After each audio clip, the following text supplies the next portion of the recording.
Hey guys, welcome back to my channel. If this is your first video, hi, I'm Alaina, and this is the Organized Money, where we talk about organizing your life, your work, and your money. So today I am setting up my budget for the month of July, and I wanted to walk you through it, but I also wanted to talk to you all a little bit more about my money history, my budgeting stories, and just different money stories that I've had, mainly because I feel like I have set up so many budgets over the 5 years that I have had a YouTube channel that I just didn't want it to get stagnant. I didn't want to do the exact same thing every single time. So now I have decided to start telling you all just different stories of different things that I have experienced on my money journey. So today we're going to be talking about my investing journey, and this video is sponsored by Stackwell. So thank you so much to them for sponsoring today's video, and I am going to tell you a little bit about their app later on in today's video. So I'm starting off by setting up my goals page. This is the very first page in my budget planner where I will usually write out the month, and then I'm going to write down my goals for that month. I have 3 goals this month. My first one is to pay down some debt. My second one is to put some money in my emergency fund. And the third one is to open up the app and start investing. The next page in my budget planner is my monthly calendar. This calendar serves as an overview of my entire month. I love to fill out this page. I love to color code it, and I will usually color code it based on the bills, the paydays, and any events that I have coming up for the month. For instance, this month, my birthday is on the 9th, my husband's is on the 22nd. I know we're gonna pull some money out of sinking funds in order to celebrate. So I like to mark that down on this calendar so I can see everything that's going on at the same time. So while I'm setting this up, let's talk about what happened when I first started investing and why I had to start over in my mid-30s. So when I was growing up, I was taught a lot about budgeting, I was taught a lot about saving, and I was taught a lot about staying away from debt, but not as much about investing. So when I got my first full-time job, that's when I started putting money into retirement, but it was basically just because they told me that I had to fill out this paperwork.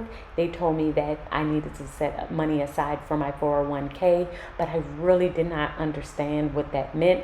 I did not understand what it was going to do in the long run, so I was just doing it to do it.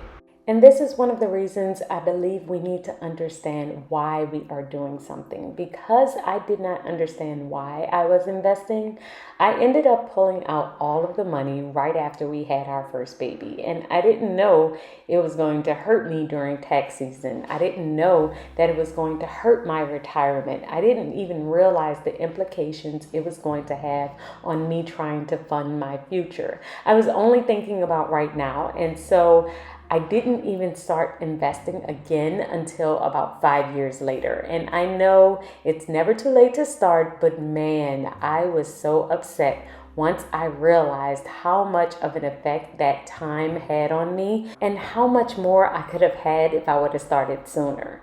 So what I say now, the best time to start investing is probably in your 20s, but the next best time is right now. So let's talk a little bit more about what I am doing now. So now I set up my budget based on all of the things that's going on for the month, but I'm going to break it down into these particular categories. The very first one is my fixed bills. My fixed bills are the things that do not change throughout the course of the month.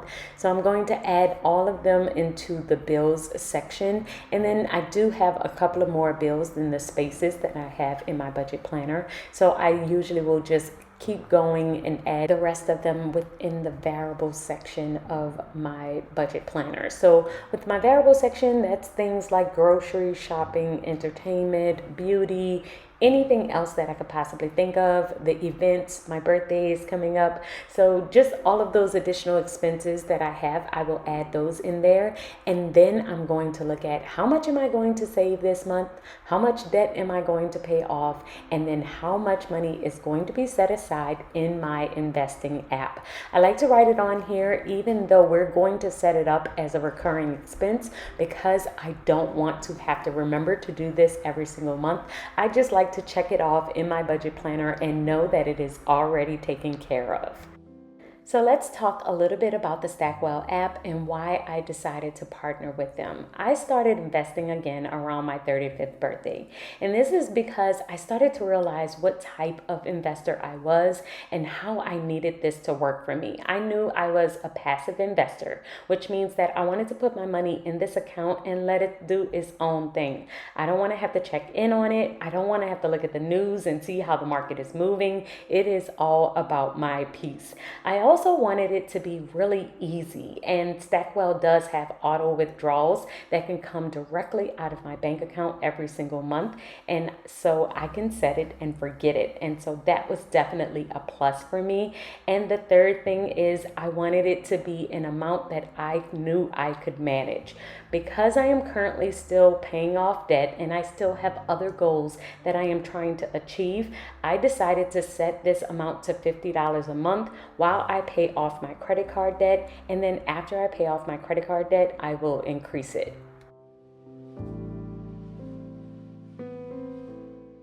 So now that my budget is written out and I know where every dollar is going, let me show you how I set up the Stackwell app. I went directly to the app and I downloaded it. The very first thing the app will do is ask you a bunch of questions about yourself. So I answered all of these questions, and then it started to ask me a lot about my goals. Then it connected it to my bank account. It gave me some recommendations about different things that I should possibly do, but I did set the app to $50 a month, and there is a $1 maintenance fee, so it will be $51 per month, and that's it. Super easy. I don't have to check on it again for a while. I usually will probably check in every 6 months or so, but that's it. And now I can add it to my budget every single month, just like all of my other monthly subscriptions. And I'm just watching the video, the welcome video that they have here, but it's just that easy.